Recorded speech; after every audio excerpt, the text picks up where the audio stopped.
배꼽 인사. 안녕하세요. 안녕하세요. 위클리밴 문희정입니다. 이학범입니다. 저희가 선거 때만 되면은 후보자들의 동물 관련 공약들에 대해서 살펴보잖아요. 네. 그런데 이번에는 우리 수의계에서 제발 이런 공약들 좀 넣어주세요 하고 정리를 아예 했습니다. 맞습니다. 대한수의사회가 동물과 관련된 공약을 만들어서 각 대선 후보들에게 전달을 했습니다. 크게 세 가지 내용인데요. 어떤 내용들을 담았는지 방송을 보고 계신 여러분께 저희도 알려드리도록 하겠습니다. 네. 첫 번째가 반려동물 복지에 한 걸음 더 다가가는 동물 의료 체계 확립. 요 안에 담긴 내용은 부가가치세 폐지입니다. 지금 동물 진료비가 비싸다 부담된다라는 의견이 굉장히 음. 많아서 여러 가지 규제를 신설하는 법안까지 통과가 됐는데요. 가장 간단하게 부가세를 좀 폐지해달라. 왜 동물 진료에 10% 부가세가 붙냐. 그걸 좀 폐지해달라라는 공약이 처음으로 담겼습니다. 요거만 폐지돼도 일단 10%는 낮춰지겠네요. 네. 예. 그리고 또 건축법 개정과 관련된 내용도 담겼어요. 네, 지금 동물병원이 근린생활시설 2종에만 만들 수가 있는데요. 이제 의료 분야처럼 1종에도 좀 만들 수 있게 해달라, 이런 규제를 풀어달라라는 공약이 있고요. 네, 그리고 요거는 저희가 계속해서 얘기하는 부분인데요. 네. 제발 약사법 좀 개정해주세요. 우리가 수의사 처방대를 시행을 했잖아요. 네. 동물용 의약품을 안전하게 사용을 하자라고 했는데 약사법에 약사 예외 조항이 있기 때문에 처방 대상 동물용 의약품을 약국에서는 수의사 처방전 없이 얼마든지 판매를 할 수 있다는 거죠. 큰 구멍이기 때문에 이걸 없애달라. 그리고 동물병원에서도 인체용 의약품을 많이 사용을 하고 있는데 이거를 도매상에서 바로 구매할 수 있으면 약값 부담을 좀 낮출 수가 있는데 꼭 약국, 소매상을 거쳐서 사다 보니까 약값 부담이 올라간다. 그래서 이 유통체계를 좀 도매상에서 바로 살 수 있게 해달라라는 공약이 들어갔습니다. 그 다음에 공공보험과 관련해서도 생각을 좀 해주십시오. 네, 우리가 사람의 경우에는 국민건강보험이 있기 때문에 내가 아파서 병원에 갈 때 진료비 부담이 좀 낮잖아요. 맞습니다. 그 동물 쪽도 진료비 부담이 높다고 하니까 그러면 동물 건강보험 한번 도입하는 걸 고민을 해달라라는 공약이 있고요. 네. 그리고 기초진료비 지원도 좀 생각해 주시면 어떨까요? 동물 건강보험의 경우에는 사실 현실성이 좀 떨어지는 부분도 있고 한다 하더라도 오래 걸릴 테니까 그 전에 차상위 계층 이런 분들에게는 기본적인 동물 의료 서비스, 백신, 구충, 중성화 이런 것들은 좀 나라에서 지원을 해줘라 라는 공약이 담겨 있습니다. 네. 그리고 동물의료진흥원 설립과 관련해서도 내용이 담겨져 있어요. 네, 우리 동물 의료의 어떤 기준, 또 동물 의료 분쟁, 동물 의료 서비스 진흥을 위해서 이런 걸 좀 통합적으로, 그리고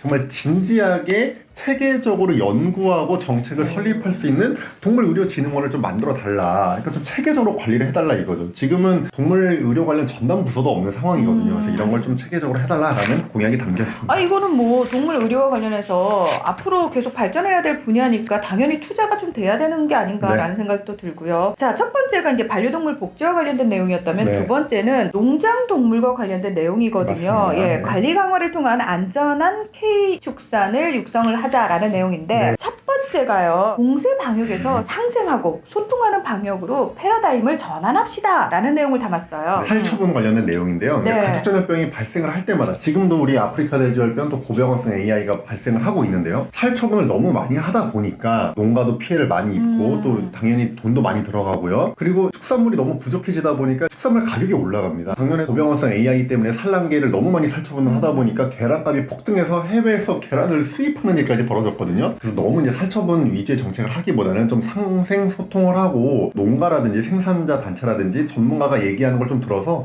뭐 백신 정책도 한번 고민을 해보고 이런 식으로 좀 소통을 하는 방역으로 패러다임을 바꿔보자, 이런 공약이 들어가 있습니다. 사실 살처분을 하게 되면 거기에 동원됐던 인력들이 겪는 트라우마도 굉장히 크고요. 네. 환경오염도 좀 심각하고요. 맞습니다. 그 인근 주민들의 삶의 질도 굉장히 떨어지거든요. 맞습니다. 그래서 패러다임은 반드시 좀 바꿔주십시오라는 부탁을 드리고 싶고요. 또 하나가 농장의 전담수의사 제도, 네. 그리고 농장동물을 위한 동물병원과 관련된 이야기도 저희가 담았어요. 맞습니다. 지금 워낙에 젊은 수의사들이 농장동물 임상 분야로 가지를 않잖아요. 힘드니까요. 근데 이쪽에 사실 수의사 갈 일이 너무너무 많은데 수의사가 부족하다 보니까 자가진료도 일어나고 있고 질병을 조기에 발견하지 못해서 일이 커지고 이런 일들이 벌어진다는 말이죠. 그래서 이 농장동물 거점 동물병원을 좀 만들어서 여기에 농장 전담 수의사 제도를 도입을 해서 좀 젊은 수의사들이 갈 수 있게, 또는 방역을 했던 공무원들이 퇴직을 한 다음에 갈 수 있게 하면은 이런 농장동물 분야의 진출도 늘리고요. 농장동물 분야의 수의 서비스가 곳곳에 들어가면서 여러 가지 부작용을 낮출 수 있다. 이런 공약이 담겼습니다. 사실 농장동물의 최종 소비자는 사람들이거든요. 그러니까 사람들을 위해서라도 이런 부분은 반드시 좀 담보가 돼야 될 부분도 있고